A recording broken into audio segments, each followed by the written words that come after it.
Syria. Hey, guess who's on the line? Christian Prince is with us. All Hello. right. Come on, you're on the air, brother. Hey Usama, hey Kristie, hey Dave, how is everybody? Peace of Christ to all. I hope my voice is clear, is it? Yes, indeed, Sounds CB. good. Assalamu alaikum wa rahmatullah, CB. Assalamu alaikum wa rahmatullah. Yeah, assalamu alaikum. Actually, even this one, the Christian, they stole from the Jews. You know that, right?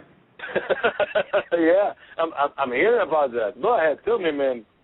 Yeah, because you know that many people, they might get surprised. They see the Jews almost saying the same words because Muhammad, he stole it from them. Shalom, shalom. It's coming origin from the Aramaic language, which is means shlama, which is peace. So we remember when the angel he came to Mary, he said to her, "Shalom unto you, Mary." Salamu alaikum. He said, "Shalom alaikum." This is exactly how it says in Hebrew. So Shalom alaikum. The Muslims, they made it Salamu alaikum, and now became their greeting. It's not it's not ours.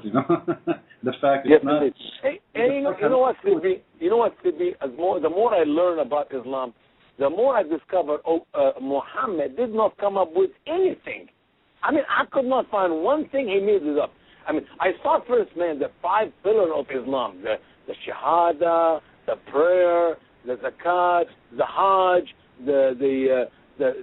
and what is the next one? The fasting of Ramadan. And then I found out these are things exist before Muhammad was even born, or before his daddy was a gleam in his grandfather's eyes. So I don't know, what did Muhammad? I opened the Quran. I read everything in the Quran. It is just exactly the stories of the Bible and stories written in some other books. So can you share with me something Muhammad come up with new besides killing and sex?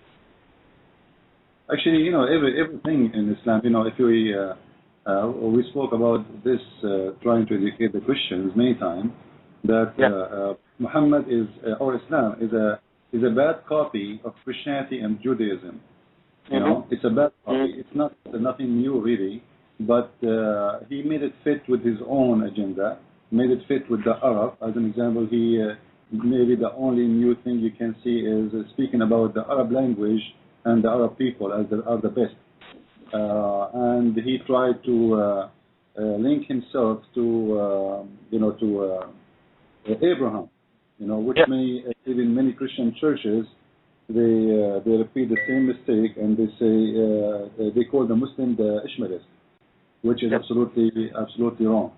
But as a religion, there's nothing really there except changing the value of Christianity from Jesus being the Son of God and being God on earth to make him a prophet of God, and he kept the truth about Mary. She was a virgin when she gave birth, and he kept believing that Moses is a prophet, but he added a couple of hundred of thousands of prophets we never heard of. But in generally speaking, he had to do this because the best way to kill somebody by poison is to put a drop of poison in a good dish.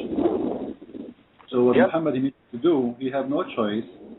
If he denied totally Christ, if he denied totally Musa, if he denied totally all those names, then he will face a disaster. Nobody might even listen to him for a second. But by saying, "Oh, I believe in Jesus," it's actually the same as many cults we see these days, like Jehovah's Witnesses, the Mormon, etc. All of them they try to use the truth for the sake of the evil. But as something new, the only new thing is the fabrication, which is funny stories.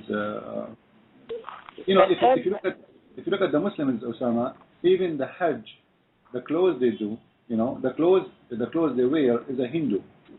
It's a Hindu clothes. This is but the Hajj itself, this pillar itself, it was there before Muhammad was born. People used to go to the same building and do the same thing. Right. He copied. Maybe this is the only one of the major things Muhammad he added to the old belief, which is Christian and Judaism before him, is taking the belief of the Hindus. The Hindus they have Kaaba, and they have a black stone, and the black stone presents the private part of the women. And if you look at the Muslims, the clothes they wear, you can go and look right now at any Hindu priest. It's exactly the same clothes. And they have to shave their head. They have to be without shoes when they go in the holy place. It's exactly all the same. And they have Kaaba, and they have a black stone. It has to be black always, the stone. And the stone presents mostly it presents the women by the top. If you look at the stone of the Muslims, it's the same. And some people, they might say, well, where Muhammad, he got like this belief, like how he occupied from the Hindu. Well, if you go in the map, if you look at the map, Saudi Arabia is less than 4 hours by sea from India. At that time, there was no Pakistan, if you remember. Pakistan is a new country. Simply, there is a strong relationship between the Arab and between the Indian. This is why even most of the Arab, they look like Indian. They have the same hair, they have the same eyes. If you go to Oman, if you go to Qatar, if you go to Yemen, if you go to Bahrain, they are wearing exactly the same clothes of the Indian people. They have a sheet around their waist. It's the same color, the same clothes, and they have the same color, skin color, the same face, the same eyes, the same hair.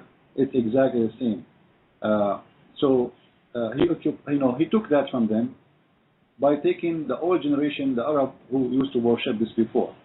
And then he found that the Christians are exist, the Jewish are exist. So he took from the Christian, he took from the Jews, he took from the Hindus, and he came with a new religion. It's called Islam. Yep. But don't forget also, Stevie, something very important we have to mention here is that the Islam of Muhammad did not start the same way we have it as a final. It have evolved. Earlier, he was the nice guy who was here to work with others, but then later he is in charge and nobody else would join him. So it's a big difference between early Islam and final late Islam. Well, always this is not Muslim. Always the bad ones, like if we were talking about Obama and Kerry and those people during election, they are very kind like puppies. After election, they are lions, right? So Muhammad, when he was weak, simply he had no choice but to be nice and to be peaceful. But when he got the teeth growing, he's ready to go. This is how the evil always they don't come to you right away with the reality unless they are ready for it. So always. But this is every cult. They all have this same way. They present something that seems very positive. Oh, this is better than what you have, and we, love you. And later on, it's like if you don't comply, and this is true even with more modern cults that have started in America. If you don't comply, then we're going to do something to you, or God's going to punish you, or this is going to happen to you. But in the beginning, they always present this positive, oh yes, we love everybody facade. It just doesn't last.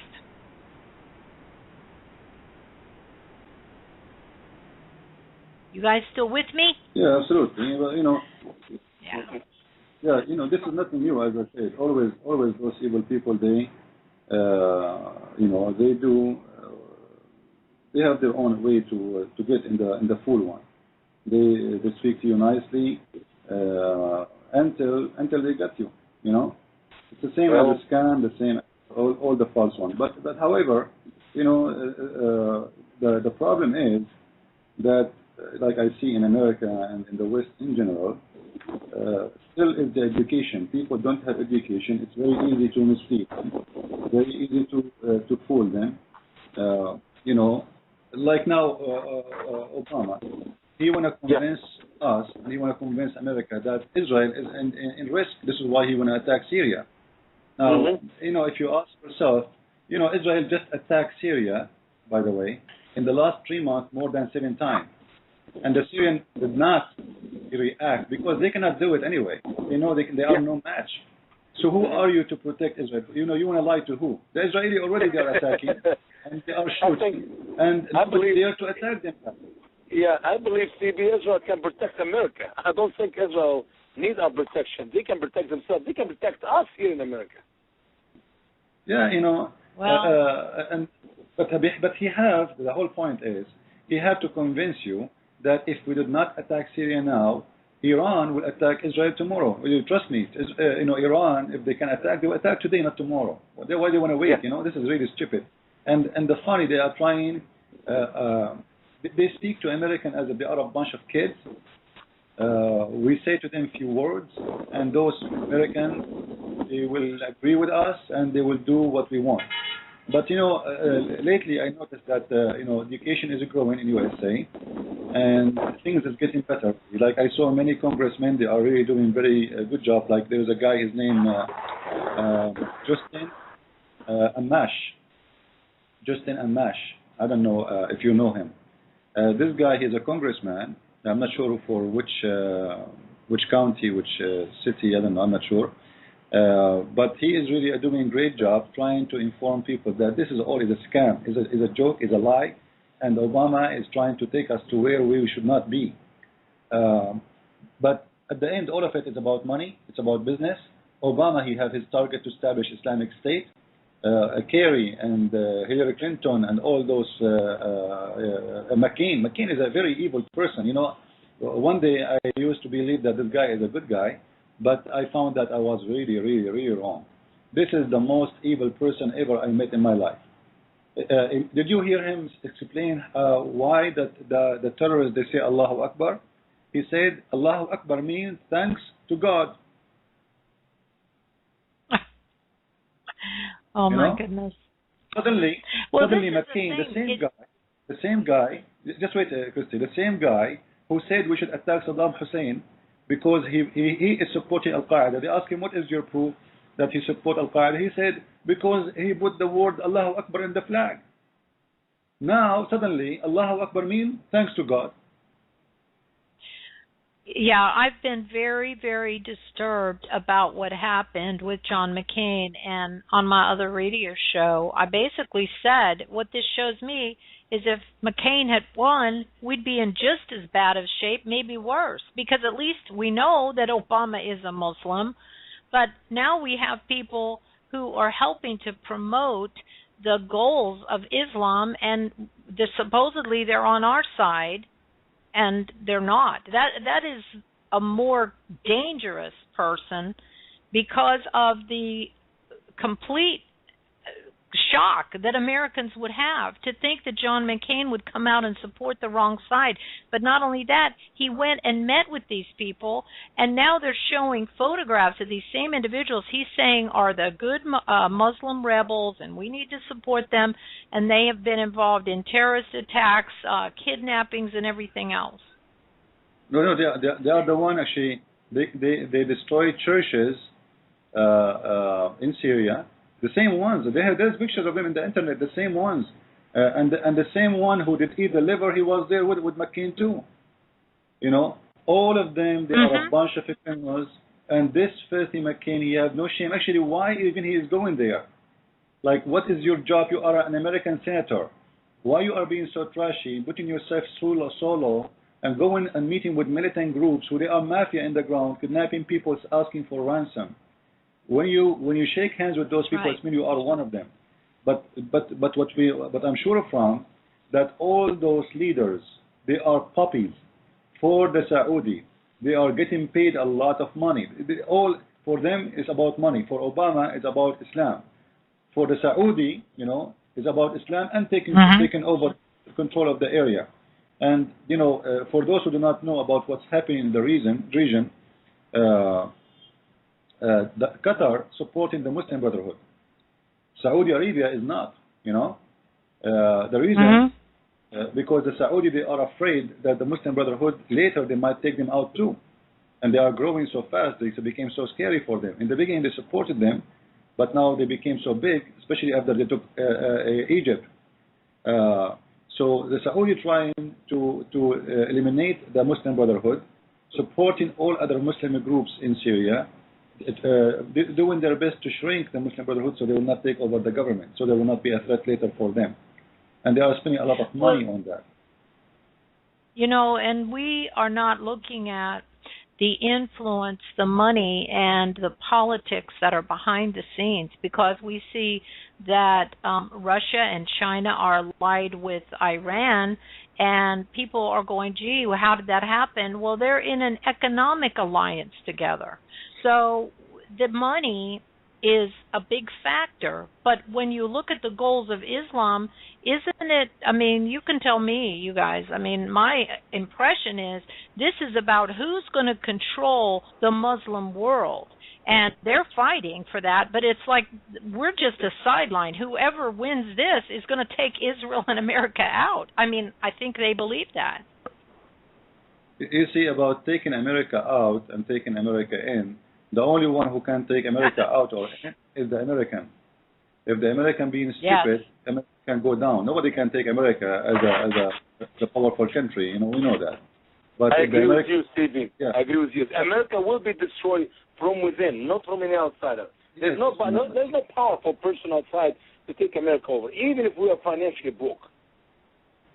Yeah, absolutely. But they're doing a good job of infiltrating us, and we are becoming our own worst enemies because we're aligning ourselves with so much evil. And America used to stand for something completely opposite of this, and even our military people are coming out, and I mean, there have been pictures on the internet. People are saying they may not be real, so I don't know personally whether they're real or not. But men in uniform with signs saying, I didn't join the United States military to fight on the side of Al-Qaeda. So our military is being used for the purposes. Well, actually, no. This is not used. Actually, this is a good thing. I don't know if I understand you correctly. The person who is making this statement, he's an American citizen, and he has the right to say that. I did join the army to defend USA, not to take a side with those filthy killers. And this is exactly what Obama is doing. Yes, I agree. It's the right thing to do. But what I'm saying is, if Obama orders these men to go to war in Syria supporting the rebels, they'll be convicted of treason if they don't go, Right. So they have choice, actually. Our military is being misused. Yeah. Absolutely. Me, myself, I was in the USA Army, and I know what, like you cannot even say, I don't want to go to war tomorrow. I want to strike. This is Army. You have to be there. You like it, you don't like it. It's not up to you. But this is why they are hiding their face, actually, because if they show their faces, they can take them to court, It's not a joke. So we need to pray, really, truly, for these people, because they're trying to take a stand, and it's going to be hard for our military because we need to do more. We need to do more than praying, Kristie. Yes, I know. Because praying, even the Bible make things clear. Like the Lord, He likes people who do, not only say. You're exactly right, Christian Prince. And I think the thing is that sometimes what you have to do is speak up and speak the truth, whether there's consequences or not. Because if these guys who are in the military are trying to speak out about their concerns, then those of us who are not facing the consequences they're facing, we need to speak out about it. And I'm thankful. Even in John McCain's home state of Arizona, the people in Phoenix came out and said, what are you doing?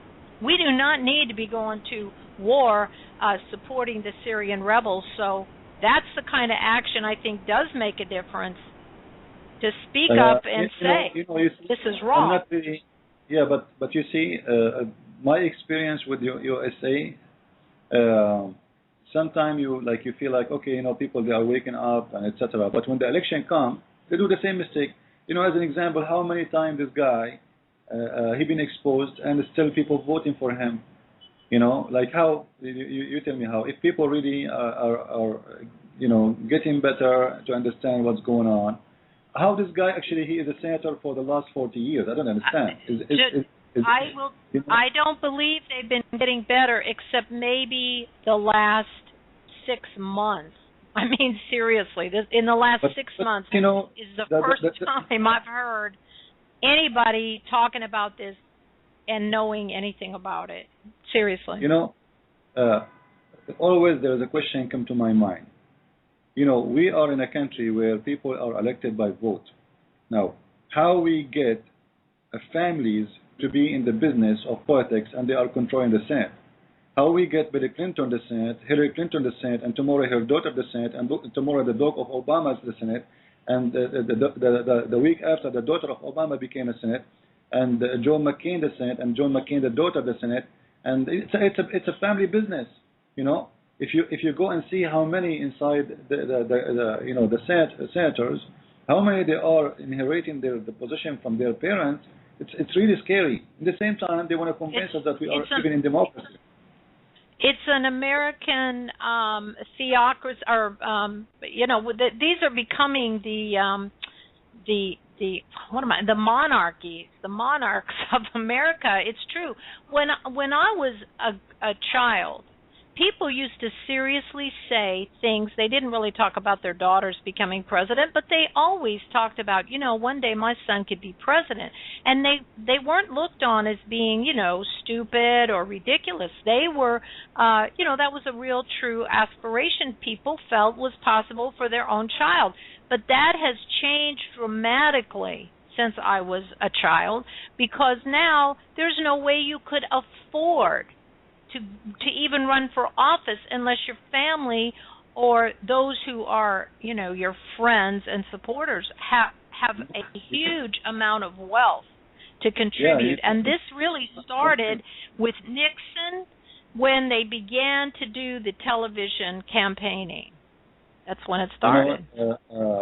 It's a business, it's a mafia, and whoever they support, like I believe that strongly that McCain and Rumsfeld and those guys, they have, because they are controlling the weapon business, for the army, a lot of deals, a lot of, because, some people, they don't understand how much money involved in there.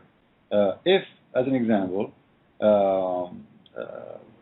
if we have a deal, let us say I am a person, I am a senator, if I approve a deal of selling, let us say, airplanes to Saudi Arabia, the Saudi, they will give me commission legally, yeah? Listen, it's not fraud or anything, it's legally, because this is a business now, it's not about anything.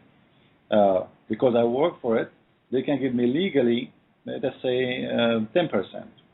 10% out of a deal of 100, or let's say $10 billion, let's not to make it too big. 10% of $10 billion, that really is a lot of money, hundreds of millions of dollars. All of this, what you need to do is just making some phone calls, using your connection, and make the vote come true.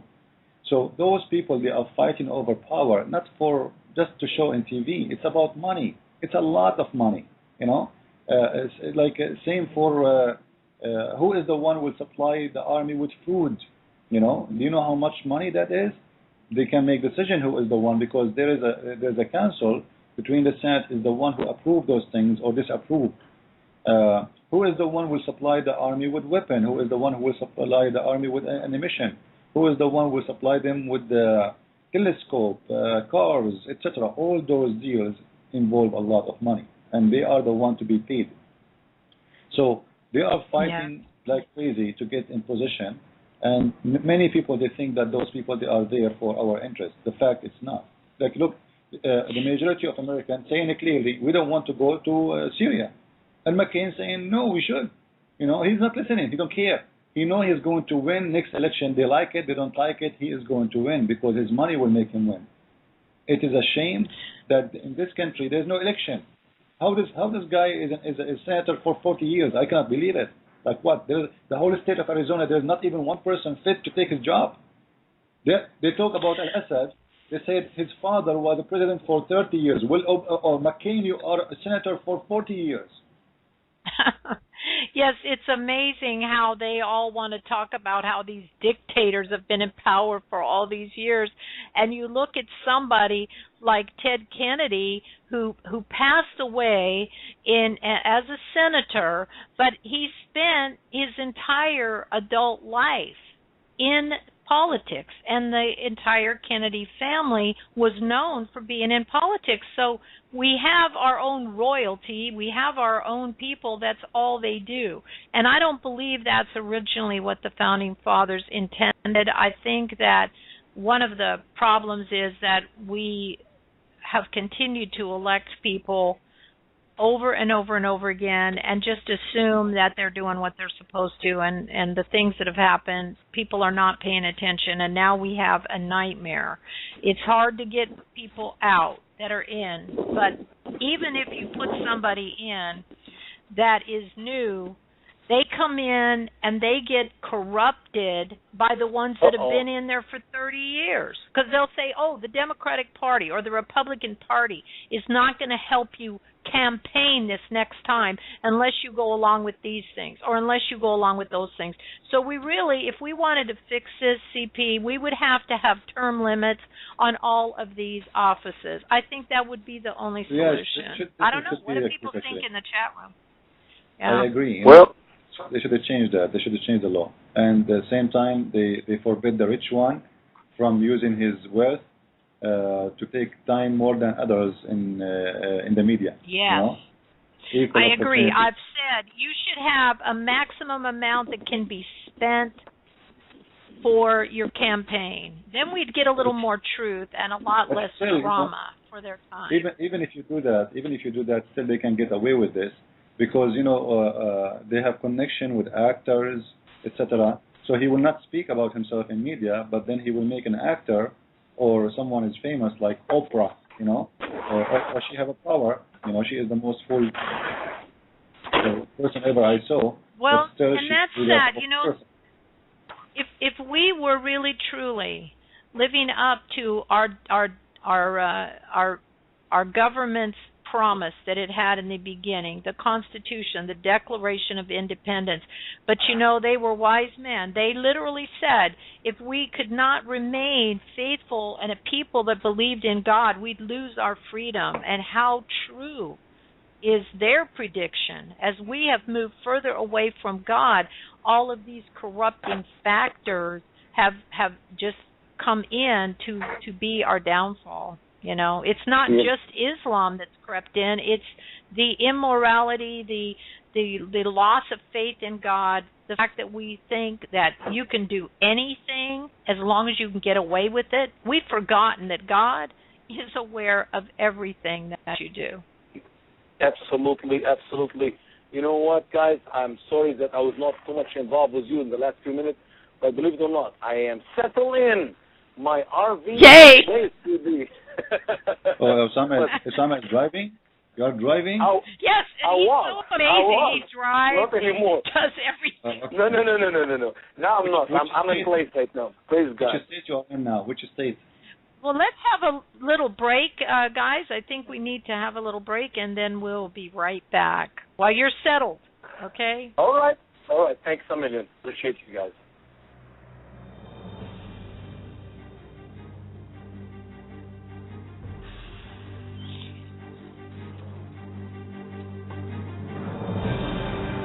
Muslims claim that the Quran is the final revelation of Allah to mankind, a perfect book given to us through Muhammad. Islam challenges that, upon reading the Quran, the seeker is at once convinced that it is the very word of Allah. Muslims declare that no mere man could have written such a perfect collection of verses, covering a wide variety of topics, events, and doctrines. Within the pages of the Quran, one will find familiar events and people such as the creation, the flood, Adam and Eve, Noah, Abraham, Moses, and Jesus. But even the casual reader will notice distinct and striking differences between the Quranic and the much older biblical accounts of the same topics. Muslim apologists will contend that it is the Bible which has been corrupted. The Straightway Grace Ministry is pleased to announce the release of a challenging and thought-provoking 2-volume book series titled Exposing the Truth About the Quran. Containing over 800 pages of detailed research, the author examines these claims through careful comparisons of Quranic, biblical, historical, and archaeological records. The reader will soon discover that the Quran does not even agree with itself and is completely at odds with biblical and historical accounts. Exposing the Truth About the Quran, Volumes 1 and 2, are available now. After 14 centuries of blind adherence, now is the time for critical and thoughtful examination. Visit us online at www.thestraightway.org to order your copy today. Case discounts are also available. And now, back to our show. We'll come back to the second hour of this 2 hour of every Saturday night, which is my favorite 2 hours. Sadly, today, at my first hour, I have not really enjoyed it as much as I want because simply I was driving half of it and I was settling in the other half. We're glad to have with us Christian Prince and Kristie Johnson, our producer. And CB, before I forget, I really want to tell you that I would like you to write me an email with a quick commercial, like the one you just heard about your book.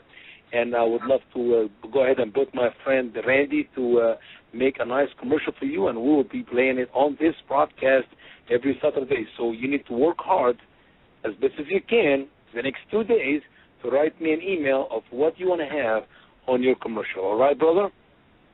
But, you know, as you know, my internet is really, as you said before, I heard you saying that I live in the jungle. This is true. So hey, you know what? I don't care. Call somebody and call Kristie. She will type it for us anyway. But I really need it. The reason is I am in Missouri and I'll be in touch with Randy very soon, next few days. And after this, I'm going to be away. So it's good to be here because when I'm here, I can get him to do lots of work for us. And he's a very neat, good brother, and he will do you a good commercial. And in the meantime, by the way, I sold my last book of The Deception of Allah. So I want you to send us through our secretary. You have her address. Send us a couple boxes or something, okay? All right, okay. Actually, I want to send me the what do you call it, the PIN number, the thing for the barcode for the second book, The Deception of Allah, so we can publish it. If you can purchase one for me, yeah. Anytime you want. Anytime. Just call me afterwards. We'll talk on the phone afterwards. Yeah, and right now I'm starting with the new one. Oh, sure. Go ahead, Kristie. Our producer, she's upset. What's going on? No. I'm fine. I was going to say if you need me to help with any of that, let me know. I'll do whatever I can on my end. But we do have a caller that's been on the line for a while listening, and they did just say they'd like to come on, and so we bring him on now. 6339. You are on the air live with Usama and with Christian Prince. 6339. Go ahead with your comment or question. Hello, you three beautiful people. Hello, brother. Hello. So nice to hear you, CP. Thank you. Thank you very much. Usama, thanks so much for the nice envelope. Oh, this is Eddie. Your card is real nice. And thank you, Kristie, for all of the help. You know, this is ABCB. You know that. Yes. Huh? Yes. Yeah, I know. This is why he called us beautiful people. He did not see how I look like yet. I just got your email in Pal Talk, CP, inviting me to listen. I've been listening since the beginning, so I've been sitting on the telephone here listening. Good to see you, Eddie. Show. Good to see you, Eddie. Good to see you. God bless you. Yeah, thank you. That's quite an interesting topic about Saudi. I mean about. Brother Eddie. Yeah, my dad's homeland. What a mess that is over there. To me, it looks like the whole thing was an orchestrated job to get us involved. Yes, I with agree the with gas, the story about the gas. Yeah. To me, it doesn't look like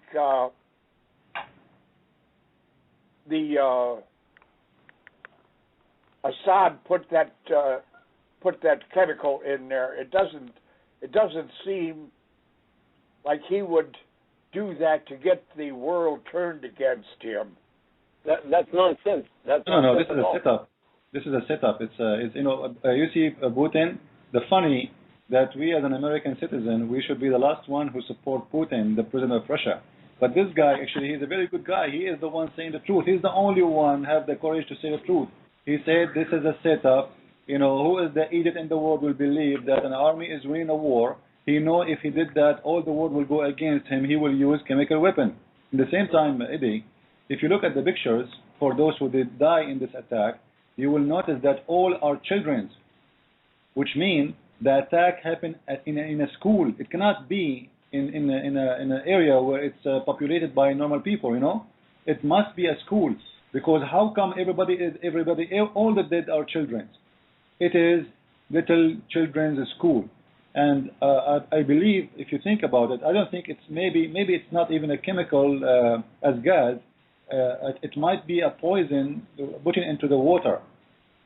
It's a setup, it's a frame, and those Muslims, they have no problem to sacrifice 200, 300, 500, 5,000 to take off their enemy, because they know the war will take a lot more. So they themselves, okay, you know what, let us kill whatever of people, and that will make us win the war, will make America do the job for us. It's a frame. Remember,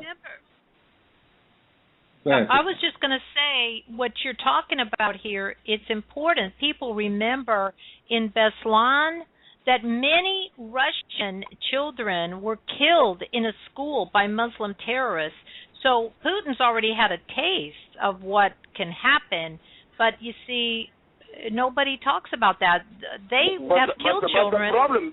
But Kristie, the problem is American people cannot believe that the Al-Qaeda will kill 400 or 500 of their own people by gas to make us join them against Bashar al-Assad.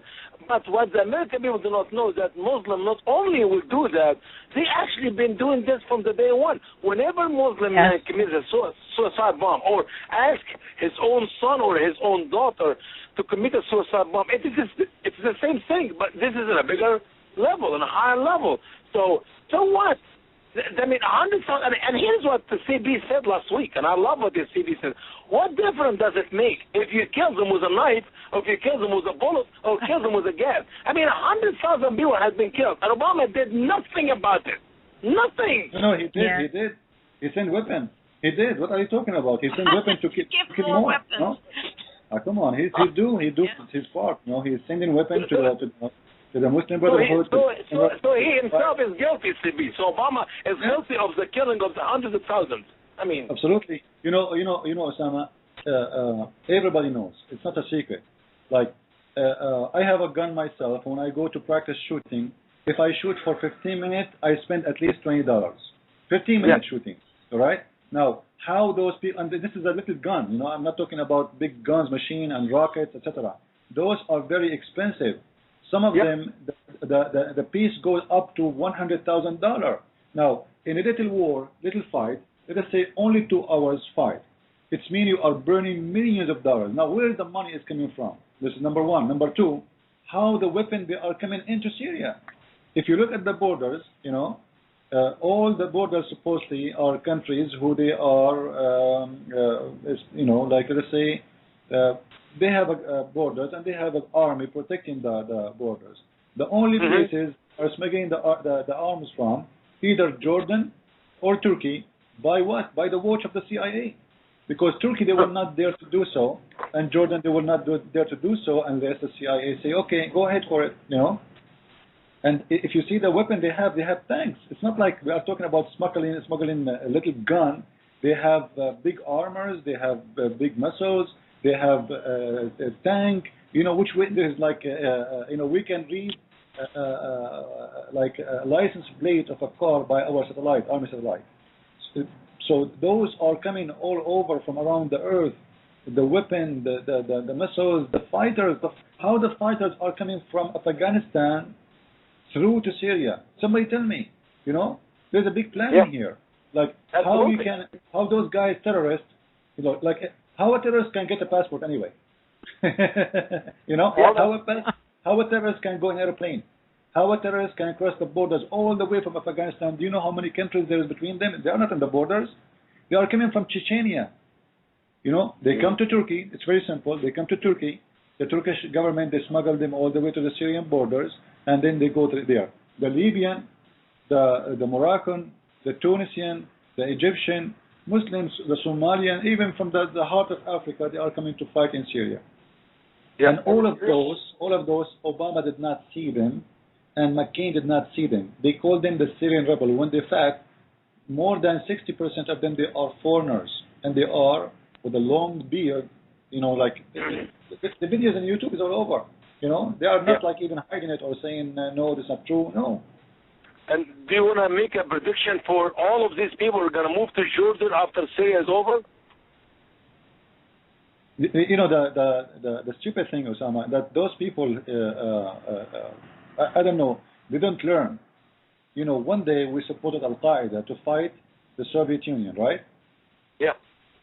And I saw a video, actually, old video by a CIA guy. He's saying to Al-Qaeda at that time, to Taliban, he's saying to them, go and fight the Soviet Union. Your land is there. Build your mosque and praise your God Allah, and you will win because Allah is on your side. This is a CIA guy saying that to them. You will win because Allah on your side. Now, they are doing the same exactly. They are telling them, go and fight in Syria, okay? And you will win because Allah on your side. But they did not learn that those people, they will not, right now they are, yes, fighting the Syrian government, but tomorrow after they finish from the Syrian government, they will turn to them. That's right. Who can control those people? You cannot control them. It is the most, but do Obama care? No, all what he cares for is establishing an Islamic state. Let me ask Brother Eddie a question. Brother Eddie, are you still with us? Yes, Of all your years of service of this country, and I know you are an older gentleman with all honor and respect, have you ever seen somebody worse than Obama and Carter about they're not making decision and stick with it, and they're standing on the wrong side of the history of the life of America? I can't remember anyone.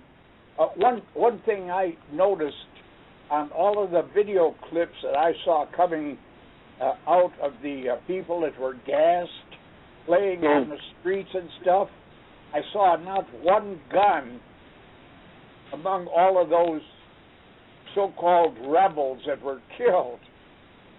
These were civilian people that were not armed. What would Assad be doing killing them? There's no point. There's no point. I think it's the whole thing is a joke. But I know from talking to many old American people, because I've been only in this country for 21 years now, that they told me Obama makes Carter look good. And I don't know how bad Carter was. Seriously, that's why I'm asking you, Brother Eddie, because I know maybe you have a word or two to say about that. Do you ever seen anybody worse than Obama and Carter? Actually, I will help Eddie. I will help him. Happy with what happened in Bosnia. I think that was the wrong side we were on. Yep. Go ahead, TB.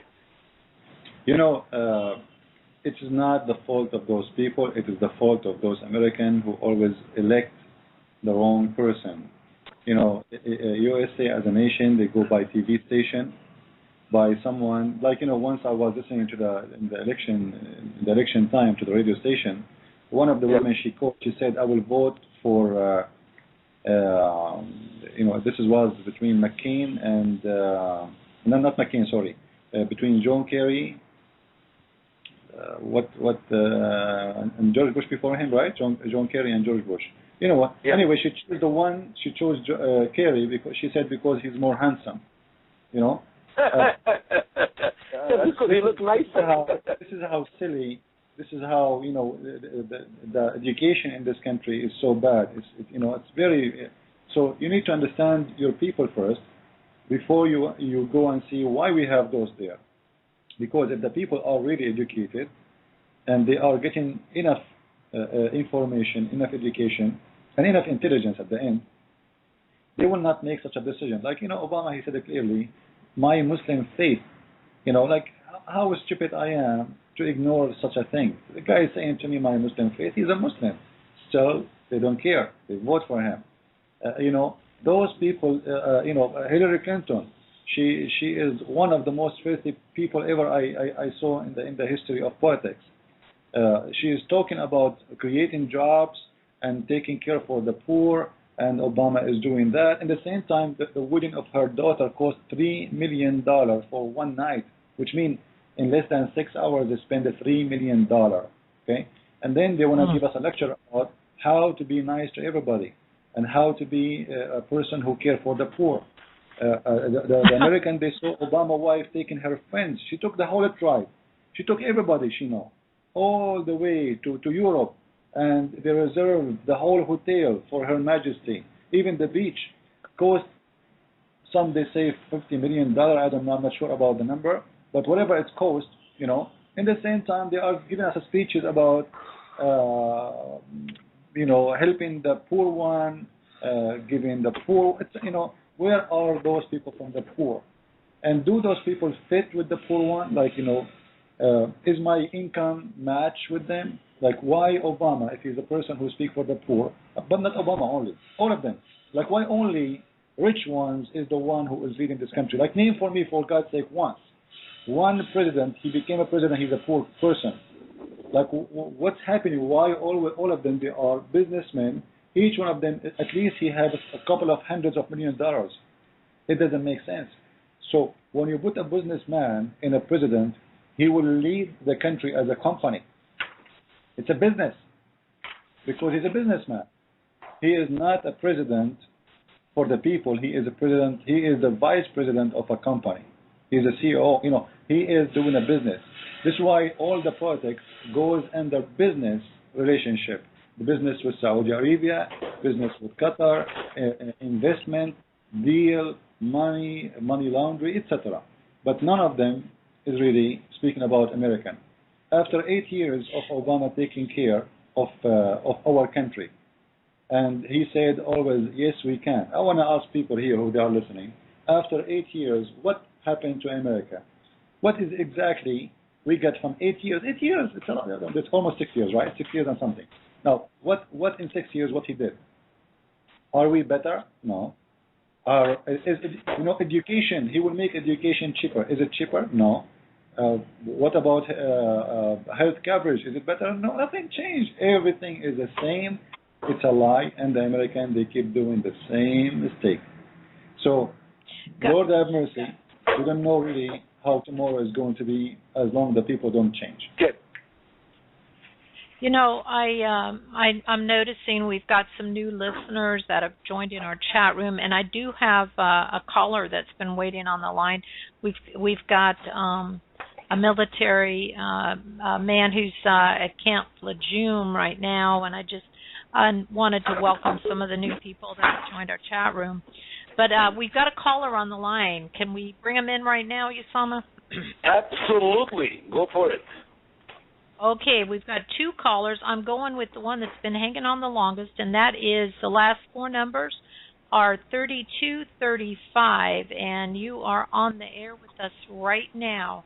Go ahead with your comment or question. You're on the air with Usama and Christian Prince. Last four numbers of your phone are 3235. I know you're a new caller, so go ahead. I think I've left him waiting for a long time, so maybe he's That's still... how nice you are, Kristie, to our wonderful people who try to call, and you're being so mean to my people. You know what? If you keep doing this, we're going to fire you. Call again, no problem. Okay. Do you have another caller, Kristie? Yes, I do. So I'm going to come back to you. 3235. My other caller is on 0069, and I know who this one is. This is Rev. He's calling in to the show. You're on there, Rev. Go ahead. Usama, how are you, my man? My special friend, Rev. How are you? Doing fine. You know, every network in the country is talking about this weird situation going on with the Obama administration.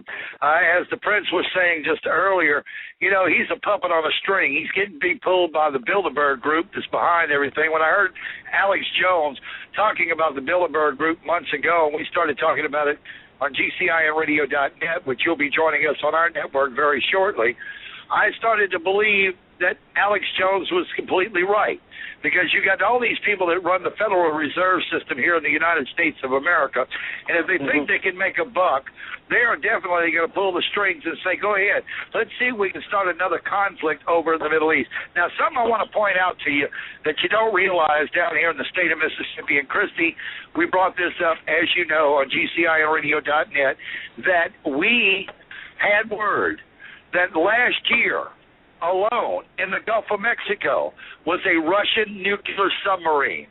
Nobody said a word about it. It went all the way through the Gulf, kind of like the Google guy that goes around with the Google camera on top of his car trying to track down a Google map.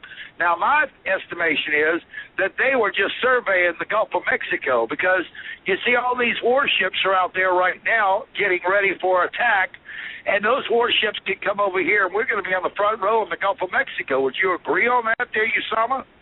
I think if this is happening, that means we are really in World War III, and that is the countdown, and Jesus is about to come back home to take us all home. This is, it could be. I mean, I don't think this war in Syria is nothing but the start of opening a big bag of worms, and I don't know if the world is even ready for it. Exactly. And, you know, when you have a nuclear war, a nuclear submarine in the Gulf of Mexico, and surveying the Gulf of Mexico, and nobody says anything about it, there's something going on. This UN that's working with the United States and everybody else is nothing but a ploy. Because, you see, what's happening in the Middle East is exactly what's going to happen here in the United States of America. I do predict that civil unrest is going to take forth before it's over with, because our government is not listening to the people of the United States of America. They say that possibly can happen. We know it can happen. You see what happened in the Middle East. It can happen here in the United States of America. You know what, Rab? You know what? If Egyptian can get rid of Mohammed Morsi and all our government after 80 years of the Brotherhood are trying to take over Egypt, if this true revolution can take place in Egypt, it can happen to any country around the world. And for sure, it can happen to America. All what America can do is to wake up before it's too late. That's all what it is. Exactly right. Prince, what's your comments on this situation? Well, you know, the funny always I see that, you know, people like Obama, they like to practice their muscles over the little one. You know, to make it simple, why he is so eager to attack Syria, but he don't dare even to open little eye on North Korea. Do he dare even to mention the Chinese occupying the Tibet? Do he dare to mention? You know, there's a lot of bad things happening around the earth, but they don't dare to speak against the big one. They always go to practice how powerful they are in the front of the little one. And as you said, you know, if the Russians get close to our borders, Obama, he will keep so quiet. He will not dare to say one word, because he cannot. This is Russia. We cannot play games with Russia, right? But I'm a lion in the front of the Syrian army, who is very little and can be destroyed in a few hours. The whole point is, those people don't present USA or the interest of USA. Obama is not fighting because of Israel or USA. It's a business deal done with the Saudi and the Prince of Qatar. They wanna line up a gas line all the way from the Gulf, going through Jordan and Syria, all the way to Turkey, and then all the way to Europe. And the president of Syria, he said no. Now, God knows how much Obama money will make from this deal. God knows how much McCain will make from this deal. God knows how much all those mafia guys in our government, they will make from this. It's not about protecting America. It's not about protecting Israel. No. It's absolutely a business. Not. Yeah, you're absolutely right. You know, and you know, like, you know, tens of thousands of Christians being killed in Syria. None of those who go to churches who came to go to churches, like McCain and Obama and Kerry, and they quote Bible for us during the election. None of them mentioned the killing of Christians or he want to defend them, but they are going to defend the poor, Al-Qaeda. You know, Al-Qaeda, yeah, the poor one, they are the victim. Al-Qaeda, they are the victims. It's okay to kill Christians. Like just yesterday, Usama, I don't know if you were watching the news. Yesterday and the day before, the Muslim attacked one of the most old shrines of Christians in the world, Ma'lula. You know, it's a very ancient Christian churches, and this is the only place maybe in the world where people still speak in Aramaic, the language of Christ. The Muslims, they attack it. Did you see Obama say anything? Nothing. Well, let me tell you something, guys. There has been a talk, and it's been continually talked about, Obama going in for another third term as the President of the United States. Now, let's put this scenario together. A lot of people thought I was crazy when I started talking about John F. K. and what he went through with Cuba. And I know Cuba still hates the United States of America, especially how John F. K. talked down Cuba. I keep on telling you guys and everybody else that Cuba is definitely the sleeping dog right now because they're the ones the most nearest to the United States of America. You can't tell me that they don't have missiles still left in Cuba. They can shoot those missiles and take out Florida as quick as possible. And you know what? I believe that Obama is starting this conflict and sparking the fire here in the United States of America in order for him to stay in for a third term as President of the United States. Now, if I'm not mistaken, and I do recall, Roosevelt was the only president that ever stayed in for a third term because he was in World War. This is a possibility for Obama to step up, strike the fire, even without the congressional approval, and start a world war, and at the end of his second term, come in and say, my fellow Americans, we are in the middle of a worldwide crisis right now, and I have to stay in as President of the United States, and at the stroke of a pen can stop any elections from going on and keep him in for a third term here in the United States. Your comments, gentlemen. Well, if this ever happened, Reverend, you know what's going to happen? I believe the American people will do exactly what we call Arab Spring is going to be American Spring. And then you're going to see this country really broken from within, divided from within, destroyed from within, and you're going to have a true civil war in America. Because I don't think he should have one more day, if he starts this war with Syria without the approval of Congress, and he will not give the Congress, this will be breaking the law of the land, and this is, I believe, 100% require him to be impeached. He can't be impeached if he went to Syria without the approval of the Congress. Am I right about that or what? No, well, let me tell you something, Usama. You can go on about being impeached. We can't even do nothing here in the United States of America as far as the people speaking right now. He's tore down most of the Constitution of the United States. Something that Christine talks about fluently is the Religion Act that he's thrown out in school systems and stuff here in the United States of America. And I believe in my own mind, and I've dreamed about this, that Obama will try to stay in for a third term as President of the United States. And I thought after this last election, the Bilderberg Group was totally against Obama from going in. I don't even know why we have a voting system here in the United States of America. Do I sound crazy? Yes, because you see presidents are elected by an electoral position, okay? Electoral count. Is that what you call it, Christine? Electoral count? And then they turn around and they do the electoral count, and then all of a sudden, as your president, we're going to pick whoever the hell we want to here in the United States of America. And believe you me, if you don't believe what I'm saying, I think this is a ploy to get him in for a third term as President of the United States. Prince, your comment. Well, evil always come with ways, always evil adjust their plan, up to the moment. So what you are saying, it's very possible, but there's many possibilities Obama he can do. He can fabricate an attack on his person and make it as if he is white trying to kill a black man. So he create a chaos in the country. There's many ways he can really destroy this country. And this guy, all what I see he wants is to establish an Islamic state and the destruction of America by destruction of economy, reputation, and let us say legitimacy. Like nobody really. We can defense. We can defense too.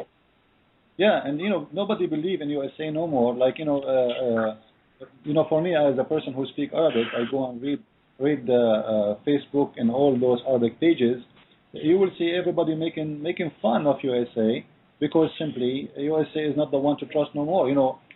As an example, Obama, for the sake of building the Islamic State in Egypt, he threw out the best friend of USA in the last 40 years, Mubarak, in one day. The day they go out against him, the second day Obama, he went on TV, he said you should leave, and he gave a blessing for the army for taking Mubarak out. Now, because the Muslim Brotherhood, and if you remember Usama, I told you before, the best way to destroy Muslim Brotherhood is give them government. Do you remember? Yep. I remember. This is exactly what happened. Because as long as they are not in government, they can lie to people saying we can help you, we can do better state, we are Muslims, we will not lie, we will not cheat, we will not steal money, etc. So when they took over the Egyptians themselves, the Muslim Egyptians, they are the one who throw them out. But the difference is Obama in this case, he supported the army to take Mubarak out, but he is against the army when they took the Muslim Brotherhood out because he is one of them. So we need to understand that Obama, he might do anything. Have you, before I forget, CB, have you read what is written on the Al-Wafd newspaper in Egypt that Obama, now there's some person in Egypt with a high position have enough document to prove that Obama is a member of the Brotherhood and his brother Malik is a member of Al-Qaeda? Have you heard that? This is a leader from the Muslim Brotherhood. His name is Al-Baltanji. He said that. He said that his son said, if Obama did not help my father, we have documents and take him to jail, proving who he is. Well, guys, look at it this way. Okay, we've got Putin over there in Russia, part of the CIA and all of that in Russia, that actually came out and he said, John Kerry, you're a liar. You're a complete liar. Obama did not back up John Kerry in his statements whatsoever, or back up John Kerry whatsoever, because of the situation, exactly the way it lies. John Kerry is going to take the fall, just like Hillary Clinton did, or anybody else in that position. That's the way Obama sets up everyone. Usama, it was mentioned on Fox News tonight that now they're investigating to see whether it was the rebels who put the gas on the people over there in Syria. From the beginning, I said, and on this podcast, a good 3 weeks ago, I said, this is the act of Al-Qaeda. I know how these people are very deceiver. I know how they lie. They will sacrifice not just a few hundred, they will sacrifice a few thousand of their own people to take the world. Who is Al-Qaeda? Can somebody tell me? Because I was reading just the other day that Osama bin Laden's doctor is supposedly taking over the ranks of Osama bin Laden. Did you hear that? Yeah. I'm talking about Ayman al-Zawahiri, Dr. Ayman al-Zawahiri?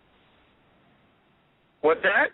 Probably. Are you talking about Dr. Ayman al-Zawahiri? Is that what you're talking about? Yeah, he's supposed to be the new leader of Al-Qaeda. Yeah, and he's been there for a good couple of years now. He's been in the same position for a couple of years. Al-Qaeda is not what people think anymore. Al-Qaeda is not just really a group who belong to Osama bin Laden.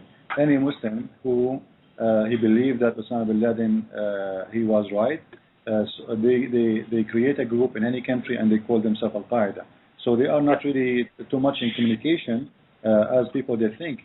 And that is making it harder even to fight them, especially with a huge number growing now in Syria because the help of Obama. What happened in Syria, for many people do not know. Because the West, they surrounded Syria by economic sanctions. The Syrian government, they were not able to maintain paying and keeping people like having jobs. So many people, they lost their jobs. Many people, they cannot afford to pay for their families, for food. Then the only one is having money like crazy is Al-Qaeda. Al-Qaeda money is coming from Saudi Arabia, from Kuwait, from Bahrain, from Emirat, from Qatar, like crazy. So if I am a Syrian guy, I'm out of job, government cannot provide me a job, and there's no food, it's a wartime, there's no jobs, there's nothing. What I would do, the only way to get money is to join Al-Qaeda. So USA sanction against Syria created huge number of supporters of Al-Qaeda, because here we go, they are the ones feeding us. They are giving them salary, they are giving them free food, they are even giving them free gas. It's really scary. And not only that, by our money too, because remember, Obama, bin Laden, he did send a lot of money as support to those rebels. By our money, they are even supporting them. And at the same time, you got to give credit to our Central Intelligence Agency over here in the United States of America when they were looking for a 7-foot guy by the name of Usama bin Laden in the mountains, in the caves, dragging around a kidney dialysis machine when he was right there in the middle of everything. This is how our CIA works. We can't get the full truth out of anybody. And who is the real truth? Who will tell the real story? It's just like the guy that said everything was getting tapped in on here in the United States of America. He fled to a foreign country that gave him amnesty, and all of a sudden he became a terrorist because he was saying everybody was being tapped and monitored in the United States, just like this show here, just like my radio station. We're monitored by the government 24 hours a day, 7 days a week. I can understand what you're saying, Brent. I really do. But I just don't understand. There has to be some other function involved instead of Al-Qaeda that is performing these acts, and there's somebody else we don't know about that soon will become to revolution before it's over with. Would you agree on that, Usama? Yes, absolutely, but there's so much we do not know. I mean, we talk about all what we can share here because we are watching, we're looking for, we're digging information. But, brother, it is the picture is much bigger than we can even imagine it. And here is the reality. Muslims, if you understand the mentality of the Muslim, and I guarantee you Christian Prince agree with me, they hate each other, they kill each other, but they can be united at any time for the greatest enemies, Israel or America. So if you look at Iran supported the Egyptian Brotherhood and Iranian Shia to get rid of Mubarak. But at the same time, Iran right now are killing the Sunni of Syria, of Egyptian and others who are there, because they love their Alawi brothers, which is Bashir Assad. So it's a chaos. I don't know. How in the world can you explain this, Christian Prince? How can you explain this to the American people? How Iran can support Egyptian and at the same time killing the brothers of the Egyptian in Syria right now? How does this work? I didn't see actually Americans supporting anyone except, I'm not talking about American as American, I'm talking about Obama actually. We should not say American because this guy, he don't present me. I'm an American citizen, but this guy, I have nothing to do with his plan, and you are the same, right? Many people in here, they don't want him and they don't agree with him. So it's not fair to say American. Let us say Obama and his administration and his gang. Those people, they have one, Obama for me, he have one reason to do everything. He have an agreement with those Muslim leaders to establish an Islamic state, and that will make a huge power exist in this earth.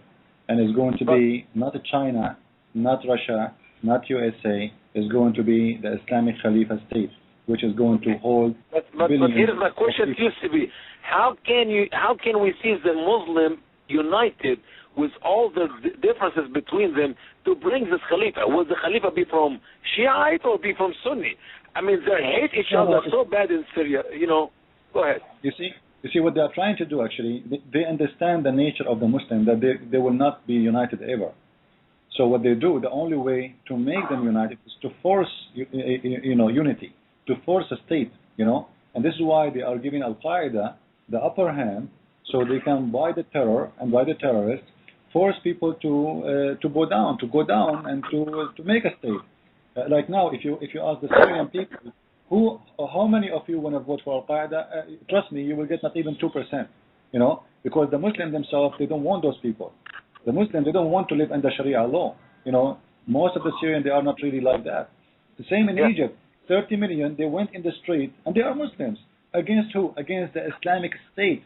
So Muslims, they don't want Islam too, which means it's impossible to make them really united. So the only way is to bring someone like Obama, a superpower, someone like the NATO, superpower, supporting someone, a super terrorist like Al-Qaeda and the rebels in Syria, etc., and Muslim Brotherhood, to enforce Islamic State, and then they will have one state go all the way from Turkey, all the way Syria, and then Jordan, and then Egypt, and then Tunisia, and then Libya, and then grow up to go all the way to Saudi Arabia. And you can imagine how big the territory and how big the influence will be for a Muslim state in the world. Then they will demand their right to have a seat in the United Nations Security Council. And actually already they are asking for that, because they are saying we are Muslims, we are 1 billion, etc. So we need that. They refuse. But if they can establish a state like this, they will be there.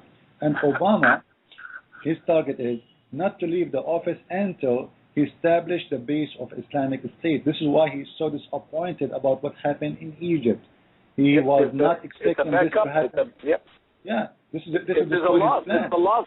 All what he was trying to accomplish was destroyed because of the revolution in Egypt. I mean, he's literally lost his... More to come. Usama, right now, Obama is putting a lot of money in Turkey.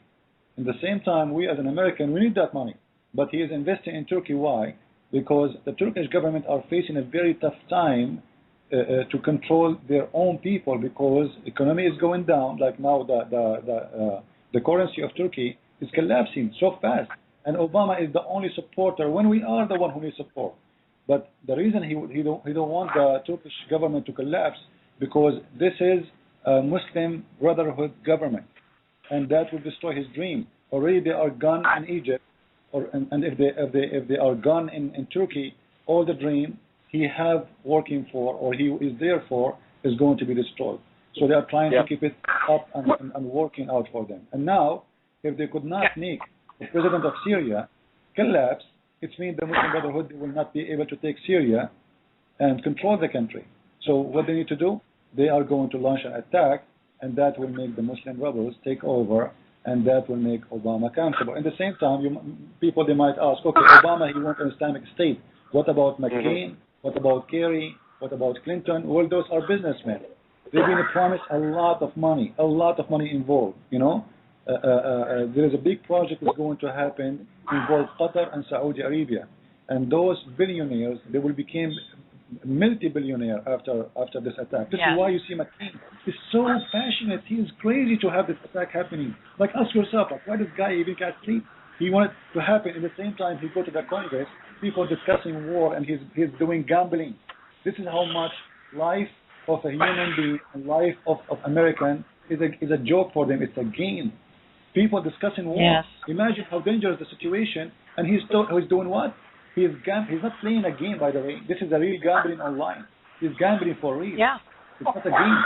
I just want to mention, if I can just mention something before we get too far away from it.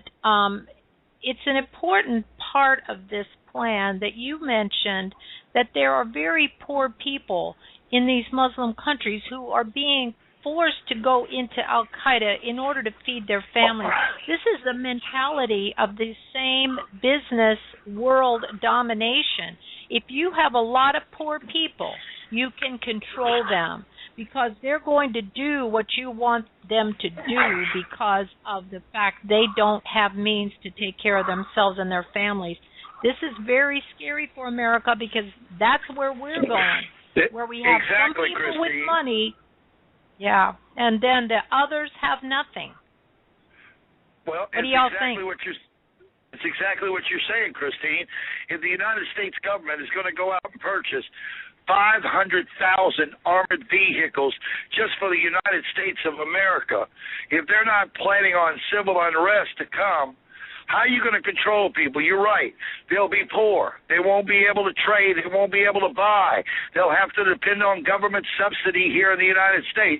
But just being a redneck as I am, I just want to ask the question to both you, Usama, and Prince, and Christine, and everybody else involved on this show tonight. And I just want to know why we are trying to settle a holy war in the Middle East, which we will never do, because we can send them billions and billions of dollars, in which we need to recoup right here in the United States, because the debt clock is rising. And we could turn around and honestly say it's death to America. Death to America. That's all we hear out of these Middle East countries, death to America. Even though we're feeding them, and there's other world countries that we could feed, they would appreciate it. But every time we send money overseas...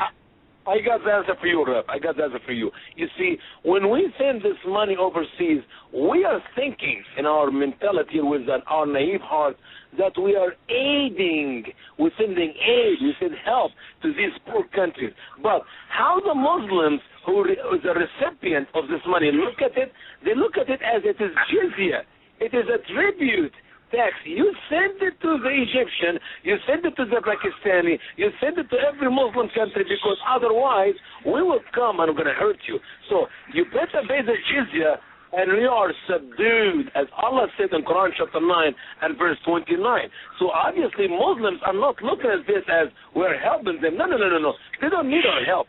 They think we owe it to them, and we're going to send it to them, like it or not, because otherwise we're going to terrorize you, and we're going to hurt you so bad.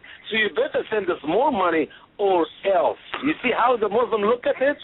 That's why they shout death to America, not because we don't need our help. No, because they think we owe it to them, and if we don't send it to them, they're going to kill us.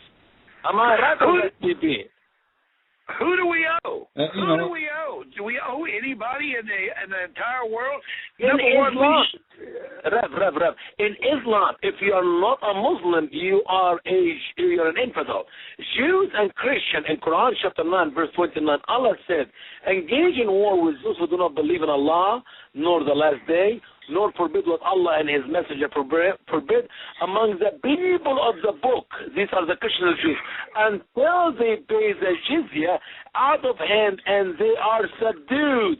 So you have to choose between becoming a Muslim or get in war with Muslims or pay the jizya, pay this money. So that's how Muslims look at it. You may look at it with sincere heart that you're helping these poor people to have food on the table. No, they look at it as we must give it to them or else. They are ready to terrorize us and to kill us. Well, I'm ready for the subject of or else. Let's stop sending the aid over to the foreign countries. Keep it here in the United States of America.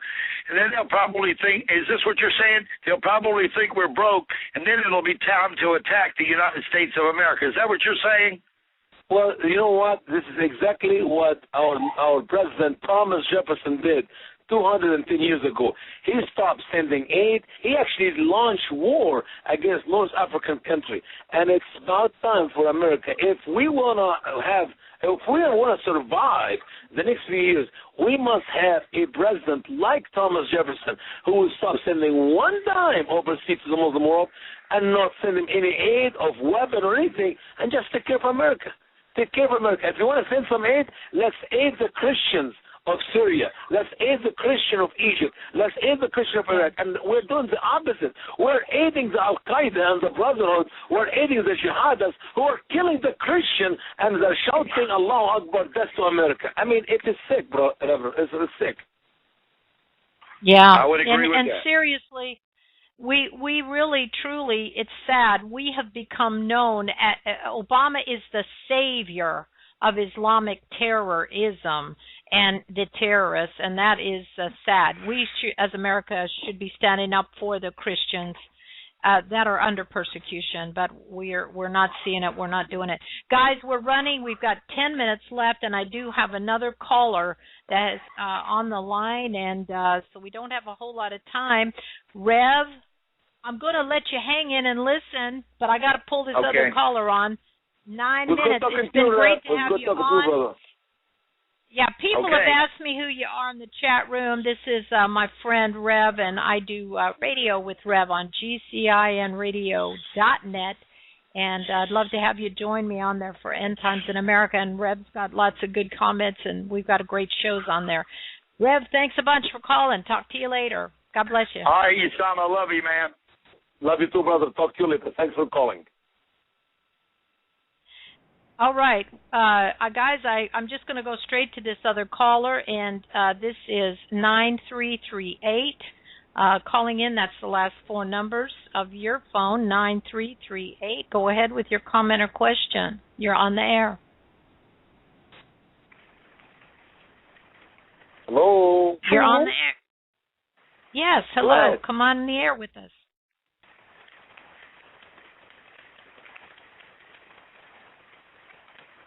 You have your question or comment? Go ahead. 9338. Yeah, she may be having a problem. All right, we're going to put her back on hold for right now. I have another caller that's. Okay. I have another caller that's been holding. They were not with their hand up, but now they are. 3235, and we're going to bring you on the air right now. 3235. You were been holding for a while, and I tried to bring you on earlier, but. You're on the air with us now. The last four numbers, 3235. You're on the air with us. Go ahead. Well, I think maybe some folks have pushed that button, but they weren't really sure. Try not to say all the four numbers at the end of the phone. Many people don't like it. So just two numbers is enough. You know, the one your phone number end with two numbers, that's fine. Because some people do not even stop talking if you say that much information about them. So better just to say two numbers at the end of the phone. Next time. Okay, CB, what's up with you about getting serious to be back with us, man? About what? How long it take? When are you going to be in an area where you have a good internet? He's on now. The country. I need to change the country. Actually, right now I'm lucky. It's working good. I'm loading here, and I have no problem. But you know, it's not predictable. Like you don't know really how it's going to be. Sometimes it's even hard even to open a web page. Sometimes it's good. So I don't know really. I'm doing my best. Well, brother, we're thankful to God that you are with us, and please join us. And whenever you have bad connection, we understand. It happened to every one of us. Especially when as I travel myself. So please continue to join us, and let's pray that the Lord will bless our time together. And I'll ask Kristie to send you an email with some of the things which we really would like to cover besides what's going on in the Middle East. We're doing this lies in the textbooks, and I know you have expert answer for all these lies. Some of the lies Muslims put in our textbooks in America, I would like to send you the article, or if you go to our website, and you go to the Straightway and More, the article is there. And we are, I believe, in page 27 right now. Is that correct, Kristie, or I'm wrong? Yes. I think it's 29 is where we are on that document. It's 91 pages, CP. So if you download this article live in the textbooks from our website, the Straightway and More, and go to page 29, and please get ready for answering some of this baloney, propaganda, hogwash, lies, whatever name you want to put, which Muslims try to teach the American people. I would love to next week, if we can have the time, to talk a little bit about some of these lies, because I really want to cover the rest of them. You are familiar with the deception of the Muslim CP, and I guarantee you, for you just to read the comments, you will explode with to expose all the lies and to the American people. So if you can go and read this WGOCB, especially for the future programs, if God's willing. And don't forget, I need a quick summary or something you want to share about your book or a commercial I would love to put for you online and on our radio program here. So you can make it's easy, Usama. You can make anything you want. It's your choice, no problem. You know, it's fine. Yeah. Well, we have had a lot of new people that have joined us tonight, and I just want to say thank you to everybody in the chat room. I think some people were trying to direct some comments and questions, but it's been a weird night for us. CP's great, but we've had a crazy time with Blog Talk tonight, and I was having a little bit of problem. answering some of your questions. So if I didn't get to you, I do apologize, but we really are thankful for new people joining us. I hope that we'll have folks come back again next week, and I'll be able to get in the chat room a little easier next time, I think. So are you saying your internet is not, my internet is better than yours now in USA? Apparently tonight. It's crazy. But we are so happy to have you, CP. It's wonderful to have you with us. Yeah, thank you. Especially for those who are not familiar with you, guys, CP and myself and Kristie started this podcast over 3 years ago, and so many of the things we said about what's happening in Egypt and Libya and Syria we predicted to be 100% right. I mean, we talked about so many of these things in much better place and much better accuracy than even Fox News and all this liberal media. But we're glad to have CB back with us, and hopefully we'll pray that we will not lose him again. And thank you so much for being with us tonight.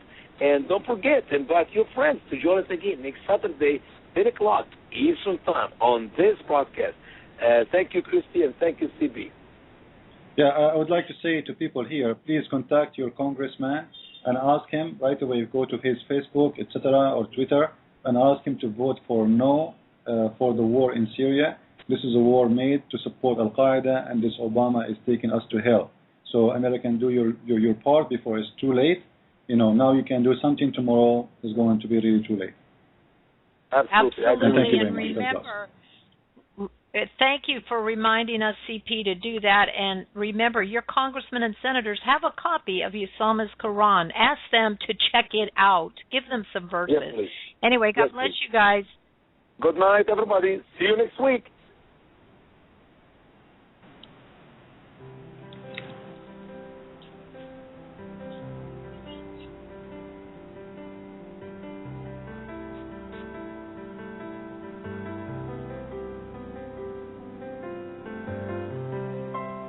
Perhaps the greatest fear that Muslims have is the constant insecurity that the Quran declares about heaven and hell. According to Islam, no one can know for sure if they will spend eternity with the Lord in heaven or suffering apart from Him in hell. Even Muhammad said that he did not know if even he would make it to paradise. Did you know that the Bible says that you can know 100% for sure that your soul will be with the Lord after death? God knows that it would be impossible to live a life of joy and peace if a person was always in doubt about their soul. God wants you to be sure. In fact, Jesus had to come to this earth and die on the cross so that you could know that you had eternal life. You see, our problem is sin, which is rebellion against the God who created us and loves us. God is perfect and holy, and He cannot allow sin into His heaven. We must have our sins forgiven and removed, and that's why Jesus suffered and died on the cross, to pay the penalty for your sins and for mine. Because of what Jesus did on the cross, God can forgive you. He can save you, no matter who you are or what you have done. God has done everything necessary to save your soul. But now, the decision is up to you. Will you turn away from your sin and rebellion and trust Jesus as your Lord and Savior? Good works, church attendance, and baptism cannot get your soul to heaven, but Jesus can. The Bible says, "Whoever calls upon the name of the Lord shall be saved." Why don't you call out to the Lord right now, perhaps saying something like this: "Dear God, I know that I'm a sinner and that I do deserve to be punished, but I believe that you sent Jesus to die for me, to pay the price for my sins. Right now, I turn away from my sin, and I invite you to come and be my Lord and my Savior. Thank you for saving me. In Jesus' name, amen." Have you accepted the Lord Jesus Christ as your Savior? Or perhaps you have further questions about Islam or Christianity. Why not take a moment right now and visit us online at www.thestraightway.org. That's www.thestraightway.org. May God bless you richly until we meet again right here on Revealing the Truth About Islam. Join us each Saturday at 10 p.m. Eastern Time for another episode of Revealing the Truth About Islam.